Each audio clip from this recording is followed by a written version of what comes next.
I've realized that a lot of you, although, many of you are interested in the natural building aspect, me living in my mud home and building it and building new projects and workshops and all of that, a lot of you are also interested in just how I came to be here, why I live in Panama, why I live so far away from civilization, and I'd like to talk about that a little bit. So now that my baby is about 4.5 months, it is nearly, impossible for me to have a little bit of time where it's just me and not her. So I realized that for me to get any YouTube videos out from this point on, she needs to probably be on me or with me. So let's try to do a video where we're on our little morning walk, and I'm carrying her here. She's usually calm during these walks, so we'll see how this goes. In 2017, all right, now I'm going uphill, I'm out of breath. Let's just, try to walk a little bit slower, but she doesn't really like that. In 2017, my husband and I, we both quit our jobs. He was a special needs teacher for 11 years. I had been working as an aerospace engineer in rocketry for 3 years. We were both moving pretty well up a career ladder, career path, whatever, in our different fields.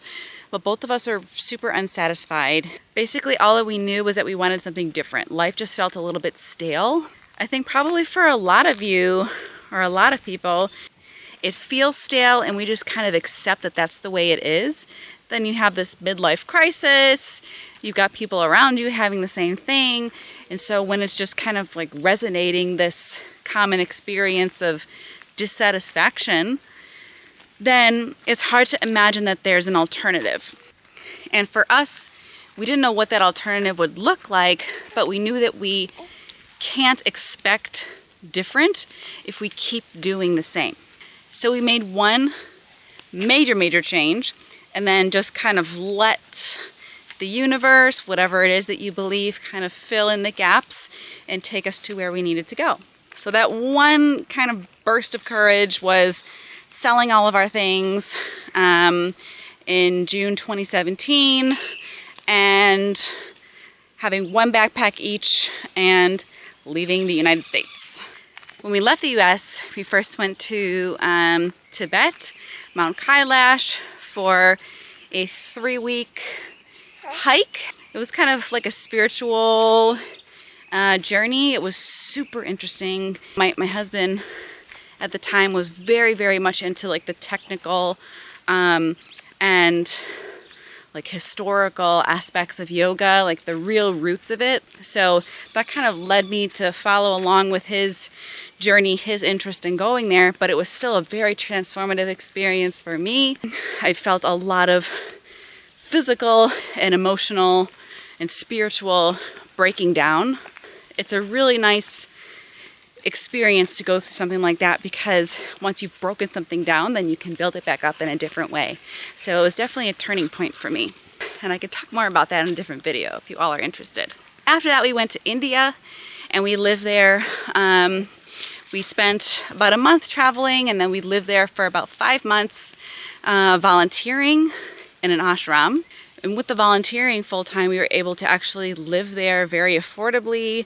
We had 2 meals a day, we had our lodging. We did have to pay a little bit each month, but overall it was much more affordable than having an apartment, food, insurance, all those things that we would have had in the US. So it was a really good way to just, use the savings that we had in a smart way, but then also really pour ourselves and dedicate ourselves into our spirituality at the time, and then also just giving ourselves in service to a project, which was amazing.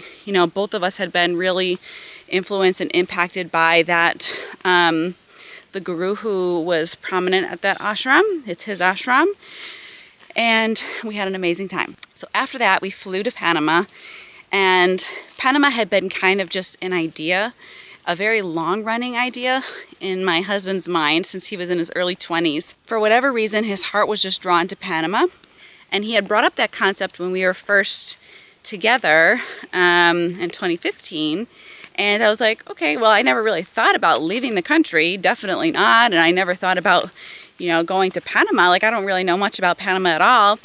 And so for me, you know, at the time I was definitely much more of a logistics person. He's a dreamer and I'm like, you know, what are the things that we need to do to get there? What language, money, like buying land, visas, all these things. And then it just turned out that all of those things were pretty straightforward and easy. And so I was on board with it. Even though I would say that he's definitely more of a dreamer than I am, I have always been an exploratory person. At 18 years old, I left my hometown to go to college about 8 hours away. And then I went to the other side of the country, the US, to work. I'd always been like very independent since 18 and wanting to just explore and try new places. I also spoke Spanish relatively well. I had been studying it my whole life. And so we came to Panama, and within the first week we found our plot of land, which is out here in the hillside. Uh-oh. I think she's just tired of me talking because usually we take these walks silently.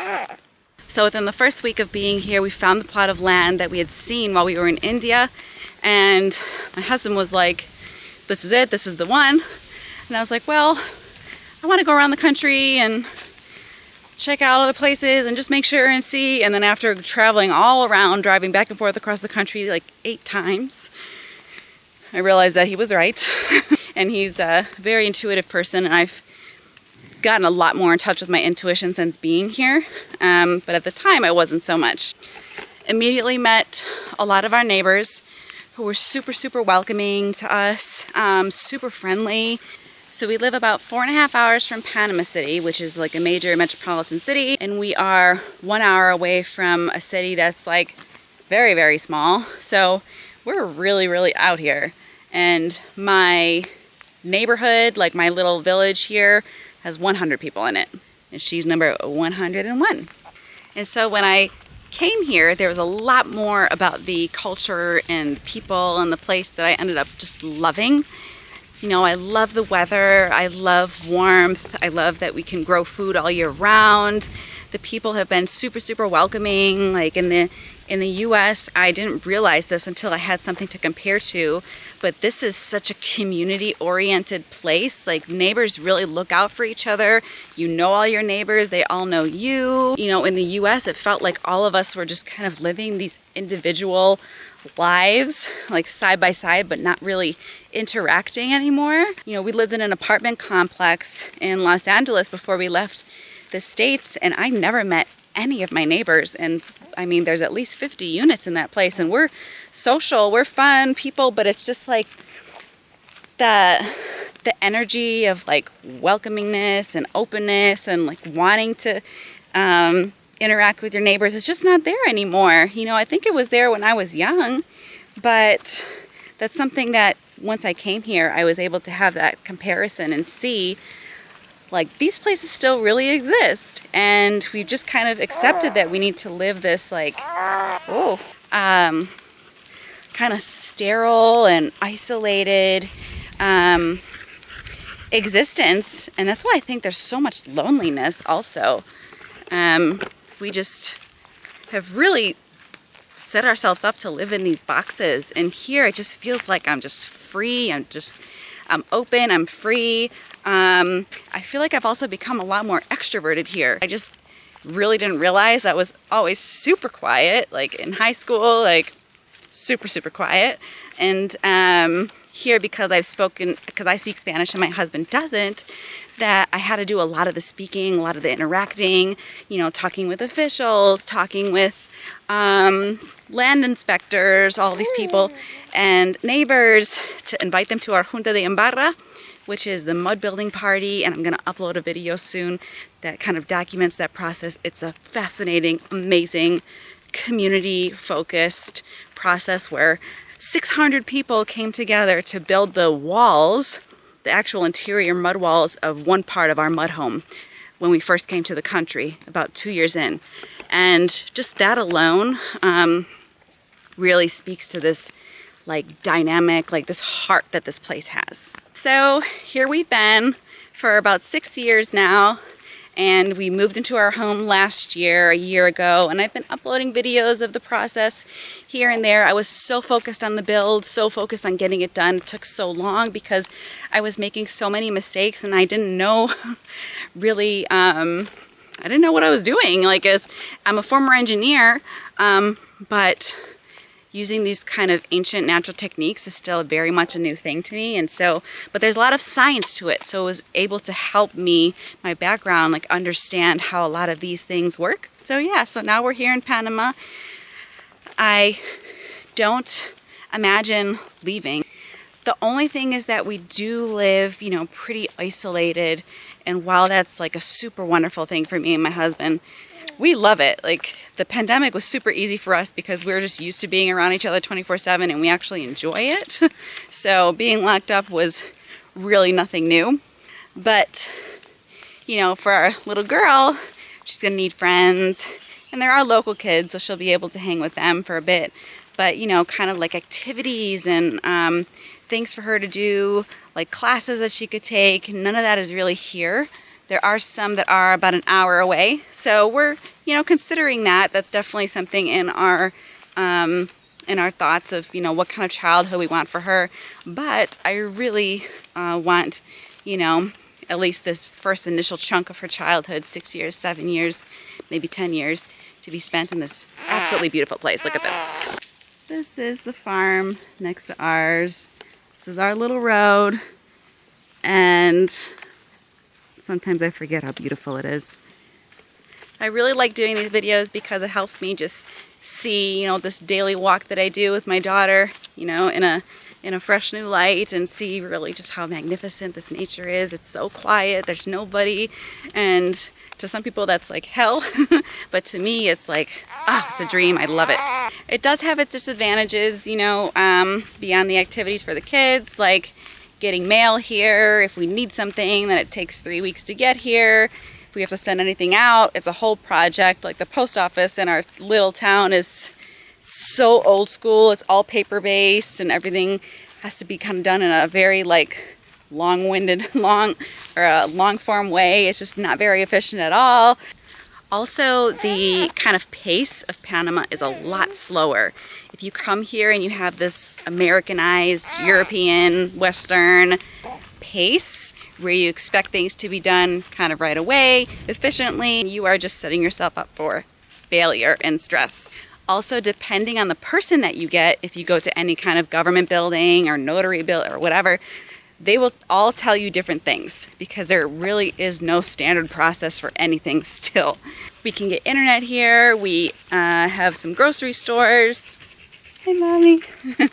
So although a lot of it is, you know, kind of updated and modern, there's a lot of things that are super, super old school.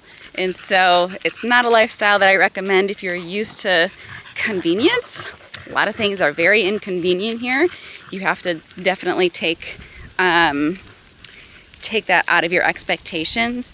But if you can come to a place and live without expectations and just take it for what it is and really see the beauty of the people, the lifestyle, like this slow pace, I think is such a beautiful thing that a lot of us can benefit from. I think that we have reached the maximum of our shooting time because it's getting sunny and she's getting fussy and we gotta go inside because the UV rays are too much. Thank you all so much for joining me on my walk with my daughter, and I'll see you next time. Bye.